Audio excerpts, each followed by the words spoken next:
चला मी एक हे सांगतो तुम्हाला. जर कधी या व्हिडिओला 300 कमेंट्स आल्या आणि 300 पैकी 150 लोक जर कधी म्हटले तो व्हिडिओ बंद करून टाक, तर ओम दादा पुढचे व्हिडिओ अपलोड करणारच नाही. बस तेव्हा तुम्ही शांत बसाल. अरे ओम्या, काय चाललंय हे राव तुझं?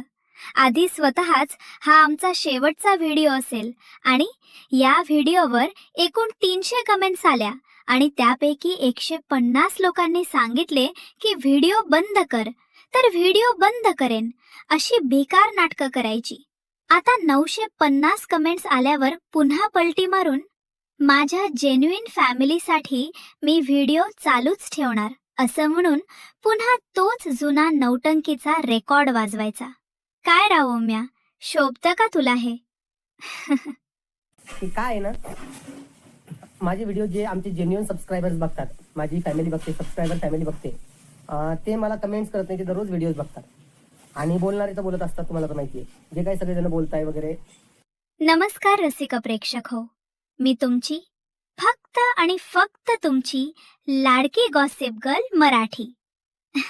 आज आपण ओम्याच्या त्या फसलेल्या चॅलेंज आणि कावळे कुटुंबाच्या व्हिडिओ बद्दल बोलणार आहोत. म्हणे आम्हाला मेंटली हॅरॅस करू नका. अरे बाबा, जर एवढाच त्रास होतोय तर कॅमेरा बंद करून शांत झोप ना. कोण आले तुझ्या उंबरठ्याशी डोकं आपटायला? पण नाही, लोकांच्या कमेंट्सवर तासन तास भाषणं ठोकल्याशिवाय याचं पोटच भरत नाही. भाषणच म्हणायचं ना. अरे ओम्या, माणूस जगाची सगळी सोंग करू शकतो, पण पैशाची आणि मोठेपणाची सोंग नाही करू शकत. तुला सुद्धा चांगलंच ठाऊक आहे की तुझी रोजीरोटी आणि घर याच यूट्यूबच्या व्हिडिओजवर चालतं. म्हणूनच तुझा तो बंद करण्याचा आव फक्त नाटक आहेत, नाटक. आणि हे कसले रे अजब गणित? 60-40चा रेशो, 70-30चा हिशोब. म्हणे 900 पैकी सुमारे 200 कमेंट्स नको म्हणणारे असतील, बाकी 700च्या वर लोकांनी प्रचंड सपोर्ट केला. एवढा हसू आलं ना मला तुझ्या या केविलवाण्या प्रयत्नाचं. तुम्ही गन्स म्हणताय, गन्स, की तुला कमेंट्स आले की व्हिडिओ बनवू नको, पण तुम्ही अजूनही जाऊन चेक करा. 70-30चा रेशो असणार आहे.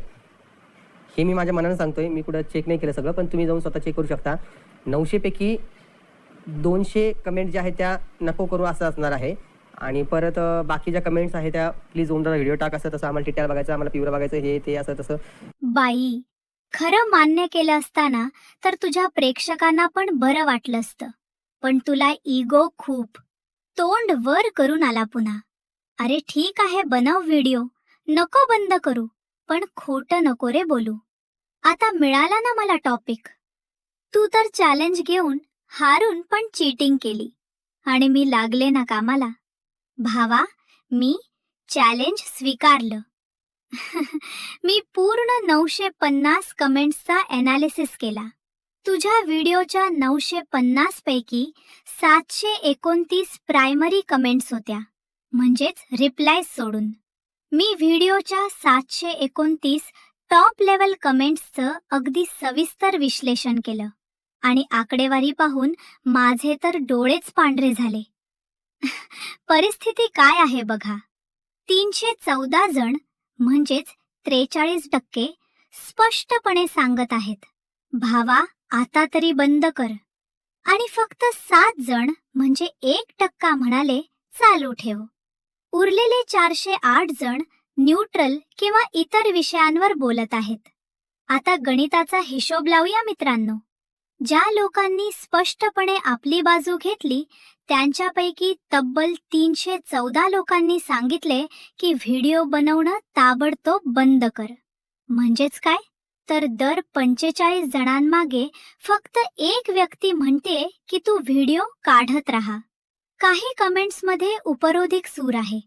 तू व्हिडिओ बंद करणारच नाहीस हे आम्हाला आधीच माहीत होतं, अशा प्रकारच्या होत्या. आणि हो, हे जे 408 न्यूट्रल लोक आहेत ना, ते सुद्धा काही गप्प बसलेले नाहीत. त्यापैकी बऱ्याच जणांनी त्याच्या घरच्या फॅमिली डायनॅमिक्सवर, विशेषतः त्याची बायको कोंबडी हिच्यावर जबरदस्त टीका केलीये. तर काही जण नुसतं शिव्या शाप देऊन मोकळे झालेत. तर मित्रा, तूच चॅलेंज दिलं होतं ना की निगेटिव्ह कमेंट्स आल्यास बंद करीन. पब्लिकचा कौल तर स्पष्ट आहे. जर स्वतःच्या शब्दावर ठाम नव्हताच राहायचं तर चॅलेंज घेतलं तरी कशाला? कोणी तुला जबरदस्ती केली नव्हती. म्हणतोय कसा, बहुतांश कमेंट्समध्ये व्हिडिओ बंद करू नका म्हणे. डीएम मुळे त्याने अखेर व्हिडिओ बनवणे चालूच ठेवण्याचा निर्णय घेतला. कारण ह्याला माहिती आहे डीएम तर पब्लिक नसतात. पण मला सांग ओम्या, तू चॅलेंज तर कमेंट्स करायचा दिला होता ना, मग डीएम तर गृहीत धरूच शकत नाही. तू तर नवीन कॅमेरा पण घेतलास, म्हणजे लोक काय म्हणतायत, काय कौल लागतोय ह्याचा तुला फरकच पडत नाही. पण कालच्या व्हिडिओला जे 900 कमेंट्स झाले, म्हणजे 2 दिवसापूर्वी व्हिडिओ 900 कमेंट झाल्या, तेव्हा मला कळालं की त्यामध्ये खूप साऱ्या अशा लेडीज आहेत, खूप सारे जेंट्स आहेत की जे मला म्हणतात की दादा आम्ही तुमचे व्हिडिओ दररोज पाहतो पण तुम्हाला कमेंट्स करत नाहीये, पण असं आहे तुम्ही दररोज व्हिडिओ चालू ठेवा, हे करा ते करा. ॲक्च्युअलमध्ये 2 दिवसानंतर मला डीएम सुद्धा आलेले आहेत. मी डीएमचे स्क्रीनशॉट सुद्धा साईडला लावतोय, ते तुम्ही बघू शकता की दादा व्हिडिओ टाक, लोकांकडे लक्ष देऊ नको, असं तसं हे ते खूप काय बोललेत. पण ठीक आहे, तुम्ही आता जे काही बोलाल ते मला मान्य आहे. तुम्हाला जसं काही बोलायचं असेल मला ओम्या असं ओम्या तसं हे ते मी सगळं हे करेल, सहन करेल, तसं काही विषय नाहीये. आणि ह्याची हुशारी बघा, म्हणे पैशासाठी नाही बनवत व्हिडिओ. हसू का आम्ही आता? मग व्हिडिओला लाईक कमेंट करण्याचे आवाहन का करतो? सबस्क्राईब करा असं आवर्जून सांगतो. काय करणार ना, तुम्हाला खरं सांगतोय, बाकी सगळे जणांचं मी सांगू शकत नाही, पण मी पर्सनली सांगतोय, मी पैशासाठी काम करत नाही. मी फक्त माझी फॅमिली म्हणून तुमच्यासोबत व्हिडिओ शेअर करतो. मला तुमच्यासोबत एक कनेक्ट झालेलं आहे, आपलं एक बॉन्ड तयार झालेला आहे आणि तुमच्यासोबत शेअर करायला आवडतात. ते काही असो, मग मी फक्त तुमच्यासाठी व्हिडिओज टाकतो किंवा हे करतो. बाकी दुसऱ्यांचं मला काहीच घेणं नाही आणि तुम्हालाही माहिती आहे मी काय आहे. काय रे हे ओम्या, लोकांनी तुला प्रश्न विचारले तर म्हणतो 15 मिनिटांच्या व्हिडिओने आम्हाला जज करू नका म्हणतोस. आमचा 15 मिनिटांचा व्हिडिओ बघून आमची लायकी कशी ठरवता? अरे पण कॅमेरा चालू असल्यावर तरी किमान नीट वागायला काय हरकत आहे म्हणते मी. अरे ओम्या, जर स्वतःचं खाजगी आयुष्य रोज चव्हाट्यावर मांडायचं असेल तर लोकांच्या 4 चांगल्या वाईट शिव्या खायची तयारी पण ठेवायची. उगाच कॅमेरासमोर येऊन भाषण देऊ नये. लोक काय मागतात तुझ्याकडे? कोणतं कठीण काम सांगतायत ते? घरात थोडी स्वच्छता ठेवा, सुनासुनांमध्ये भेदभाव करू नका, लेकरांना मोबाईलची व्यसनं लावू नका आणि कोंबडीला थोडी जबाबदारी शिकवून तिला स्वावलंबी बनवा. हे सगळं कोण दाखवतं? तुम्हीच तर तुमच्या व्लॉग्समधून दाखवता. आणि मग लोक बोलले की पोटात दुखतं. सकाळी उठल्या उठल्या यूट्यूब उघडायचं, कोणीतरी बरी वाईट कमेंट केली की लगेच संपूर्ण आयुष्य उद्ध्वस्त झाल्यासारखा आव आणून कॅमेरासमोर बसून तासन तास बडबड सुरू. चाललं काय, जग कुठं चाललंय, तुम्ही काय करताय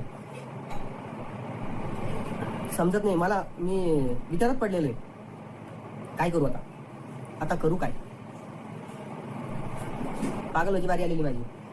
एका बाजूला आव आणून सांगायचं आम्हाला शेजाऱ्यांचा किंवा नातेवाईकांचा अजिबात त्रास नाही, आम्ही एकदम स्वतंत्र जगतो.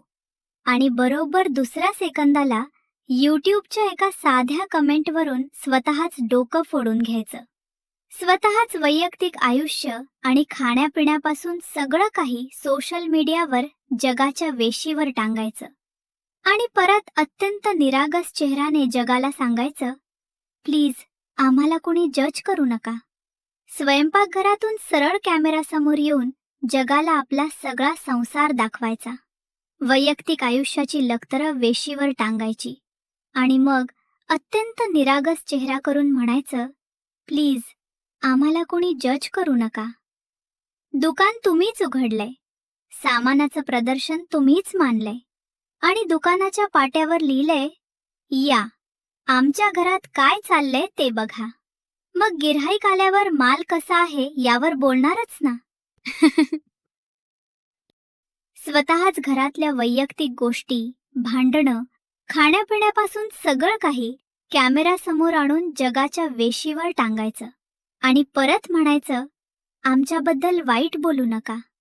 अरे सोशल मीडियावर टीव्ही सिरियलला पण लाजवेल असा एपिसोड तुम्हीच रोज रिलीज करता. मग प्रेक्षक काय आरती ओवाळायला बसतील? स्पष्ट बोलायचं तर घर जर सोशल मीडियाचा शो असेल तर प्रेक्षकही फुकटचे तिकीट काढलेले परखड समीक्षक असणारच. आता शेवटी म्हणणं काय असतं, जे आपले व्हिडिओ पाहतात ना ते आमच्या फॅमिलीसारखे आहेत. अरे ओम्या, आता लोकांचं डोकं खाणं बंद कर आणि खरंच जाऊन थोडी विश्रांती घे बाबा. नाहीतर ही जनता तुला खरोखरच कायमचा टाटा बाय बाय करायला 1 सेकंदही लावणार नाही. अजूनही खूप सारे जण येतील, म्हणतील तू तर व्हिडिओ टाकला नव्हता, मग कसं काय टाकला, असं तसं हे ते. पण ठीक आहे, म्हणू दे. आता काय, बोलणारे बोलत राहतील, ऐकणारे ऐकत राहतील. आणि हा, माझ्या केसाच्या कलरवर काही बोलू नका, थोडाफार कलर केलाय. व्हिडिओ चालवण्यासाठी आणि प्रेक्षकांचं लक्ष वेधून घेण्यासाठी थेट कमेंट्सचे टार्गेट देण्याची ही आयडिया मात्र छान होती हा. सोशल मीडियावर अशी फुटकर आणि कुचकामी भाषणं ठोकण्यापेक्षा आणि पैशाची चरबी मिरवण्यापेक्षा थोडं जमिनीवर यायला शिक. आणि एक सांगू का, तुझा हेअर कलर खूपच घाण दिसतोय रे. 2 पोरी आहेत तुला, थोडा डिसेंट राहावं रे माणसाने. ओम्या, तुझ्या व्हिडिओ खाली 2 कमेंट्स होत्या. ते जे सांगतात ना ते थोडं मनावर घे. सुरुवातीला जो साधेपणा आणि प्रामाणिकपणा लोकांना आवडला तो आज कुठेतरी बेपत्ता झालाय. आणि हे काय 1-2 लोकांचं मत नाहीये, तर शेकडो प्रेक्षक रोज हेच बोलतायत. आता एवढे सगळे लोक एकत्र वेडे झालेत किंवा चुकीचे आहेत हे मानायला तू काही वेड्यांच्या हॉस्पिटलचा हेड थोडाच आहेस की आहेस? आधीच्या व्हिडिओंना लोक डोक्यावर घेत होते, आता बघून डोक्याला हात लावतात. हा फरक काय अचानक झालेला नाही. लोकांनी तुला शून्यातून वर आणलं, तेच लोक आज तुला प्रश्न विचारतायत, तर तू सरळ ही सगळी निगेटिव्हिटी आहे म्हणून विषय सोडून देतोस. अरे ओम्या, एक क्षण थांबून कधी आत्मपरीक्षण केलंयस का? आत्ताच एवढे लोक असं का बोलत आहेत? पैसा डोक्यात शिरला की माणसाचा ॲटिट्यूड कसा बदलतो हे तुझ्याकडे बघून अगदी HD क्वालिटीमध्ये दिसतंय. यूट्यूबवरून पैसा आणि थोडीफार प्रसिद्धी काय मिळाली? तू तर चक्क अख्ख्या कुटुंबालाच पैशाच्या जोरावर नाचवायला लागलेस. सगळ्यांना बाहुल्यांसारखं हलवतोस. स्वतःला राजा समजून बाकीच्यांना एकदम तुच्छ लेखतोस. ओम्या, पैशाच्या माज लपवता येत नाही. तुला वाटतंय ना की हे सगळं यूट्यूबवर व्हिडिओ टाकून असंच चालत राहील? तर मित्रा, लोकांच्या मताचा आदर नाही केलास तर जमिनीवर यायला वेळ लागत नाही. आणि मला हे कळून चुकलेलं आहे, आता 5-6 वर्ष झाले मला व्हिडिओ बनवून म्हणून, की काय काही केलं तर तुम्ही मला बोलणार आहे. आशा आहे या पुढच्या व्हिडिओमध्ये थोडी अक्कल दिसेल. काय मग मंडळी, कसा वाटला आजचा हा झणझणीत डोस? कमेंट करून नक्की सांगा. आणि अशाच नवनवीन, खमंग आणि झणझणीत गॉसिपसाठी पाहत रहा फक्त आणि फक्त गॉसिप गर्ल मराठी. व्हिडिओ आवडला असेल तर लाईक करा, शेअर करा आणि तुमच्या लाडक्या गॉसिप गर्ल मराठी चॅनलला सबस्क्राईब करायला विसरू नका. पुढच्या व्हिडिओमध्ये आपण रम्याच्या बद्दल बोलणार आहोत. तुम्हाला तर माहितीच आहे काय चाललंय ते. बघवत नाही आता. असो, तोपर्यंत सावध रहा आणि पाहत रहा gossip girl Marathi. Bye bye.